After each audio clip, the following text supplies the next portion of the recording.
రామాయణం అంతా వచ్చేసి సత్యభావంతో కృష్ణుడు యుద్ధానికి వెళ్ళడం వల్ల మనకు ఒక పండగే వచ్చింది. ఏ పండగ అది? దీపావళి పండుగ వచ్చేసి ఒకనాడు కృష్ణ భగవానుడు కొలువు తీరి సభను చేరి ఉన్నట్టు దేవతలు, ఇంద్రుడు, దుర్వాస మహర్షి వీళ్ళందరూ వచ్చినారు సభలో. కానున్నారు, ఓ మహానుభావ కృష్ణ, నరకాసుని యొక్క ఆగడాలు రోజు రోజుకు మిగిలిపోతూ ఉన్నాయ్యా. దేవతలకి తెల్లైన అదితి కుమారుడు అని చెప్పి అదితి కుమారుడు అనేటువంటి వారిని తస్కరించాడు ఆయన. వరుణుడి యొక్క చక్రాన్ని ఎత్తుకుపోయినాడు. దేవతలందరూ విహారం చేసి మణిపర్వతాన్ని ఎత్తుకుపోయినాడు.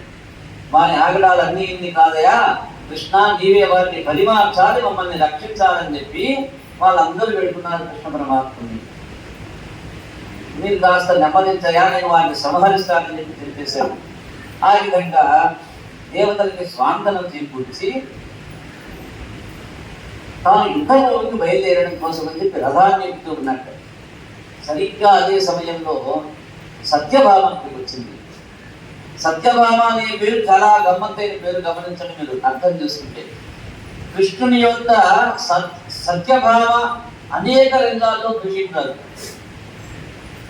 ఆ తల్లి కృష్ణ భగవాన్ దగ్గరికి వచ్చి ఒక మాట అడిగింది, ఓ నాథ, మీతో యుద్ధం భూమికి వద్దామని చెప్పి అనుకుంటున్నాను అని చెప్పి అడిగింది. అప్పుడు అన్నాడు కృష్ణయ్య, ఏవమ్మా సత్య, యుద్ధం అంటే ఏమన్నా సామాన్యం అనుకున్నావా? రోజు నాతో ప్రణయ విలాసాలతో తెలియదు, ఇది కూడా ఏదో ఒక ఆటలాగా చెప్పి అనుకుంటూ ఉన్నావా? అలా విహరించడం కాదు, ఉద్యానవనాల్లో విహరించిన తేలిక కాదు యుద్ధం అంటే. బ్రహ్మాండమైన ఏనుగు తొండాలను ఎత్తి ధింకారాలు చేస్తూ ఉంటాయి ఆ యుద్ధ భూమిలో. అక్కడ పద్మాల నుండి వచ్చే పుప్పుడితో కూడిన గాలి రాదు. శరవేగంతో పరిగెత్తే గుర్రాలు యుద్ధ భూమిలో వెళ్తుంటే వాటి డెక్కల నుండి పైకి దిగిన ధూళి వచ్చి మీద పడుతుంది. అక్కడ సరోవరాల నుండి వచ్చే గాలి ఉండదు. శత్రువులు విడిచిపెట్టిన బాణ పరంపరలు వచ్చి మీద పడుతూ ఉంటాయి. అక్కడ కలహంసలు మొదలైన పక్షులతో కూడిన సరోవరాలు ఉండవు. భయంకరమైన శత్రువులు, రాక్షసులతో కూడిన యుద్ధ భూమి ఉంటుంది. నేను రాక్షసుల్ని పరిమార్చి దీన్ని తొందరగా చేస్తాను, నువ్వు ఇలాగే కాస్త విశ్రాంతి తీసుకోవాలని పలికాక సత్యభామతో కృష్ణ పరమాత్ముడు.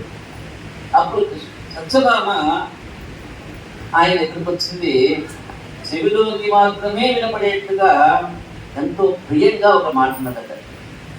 ఆ యుద్ధ భూమిలో ఉన్నవారు రాక్షసులే అయినా, అక్కడ దైత్య సమూహాలే ఉన్నా నాకేం భయం లేదయా కృష్ణ.